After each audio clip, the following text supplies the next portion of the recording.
নমস্কার বন্ধুরা, চম্পাস কিচেনে সবাইকে স্বাগত জানাই। অম্বুবাচী চলছে আর অম্বুবাচী স্পেশাল আজকের রেসিপি হচ্ছে আমদুধ। অম্বুবাচী চলাকালীন আমি কি করে ঘরে আমদুধ তৈরি করি, চলো তার রেসিপিটা চটপট দেখে নেওয়া যাক।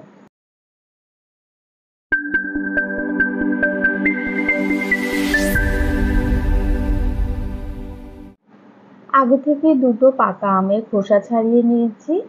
এবারে একটা ছুরির সাহায্যে আমের পাল্পটাকে ছাড়িয়ে নিচ্ছি। আমি এখানে হিমসাগর আম ব্যবহার করছি। তোমরা তোমাদের পছন্দ মতো যে কোনো পাকা আম কিন্তু ব্যবহার করতে পারো। হাতের সাহায্যে একটুখানি চটকে আটি থেকেও পাল্পটাকে ছাড়িয়ে নিচ্ছি। ঠিক একইভাবে দুটো আম থেকে আমের পাল্প ছাড়িয়ে নিয়েছি। এবারে এর মধ্যে দিয়ে দেব কাঁচা দুধ। এখানে আমি 2 কাপ পরিমাণ ঠান্ডা কাঁচা দুধ ব্যবহার করছি। ঠাকুরকে নিবেদন করার জন্য অবশ্যই করে কাঁচা দুধ ব্যবহার করবে। আর এছাড়া ঘরের সদস্যদের খাওয়ার জন্য চাইলে দুধটাকে জাল করে পুরোপুরি ঠান্ডা করেও তারপরে ব্যবহার করতে পারো। 3 টিস্পুন চিনি দিয়েছি। চিনির পরিমাণটা অবশ্যই আম কতটা মিষ্টি সে বুঝে ব্যবহার করবে। এবারে একটা ভেজিটেবল স্ম্যাশারের সাহায্যে দুধের সাথে আমটাকে খুব ভালো করে একটু স্ম্যাশ করে নেব।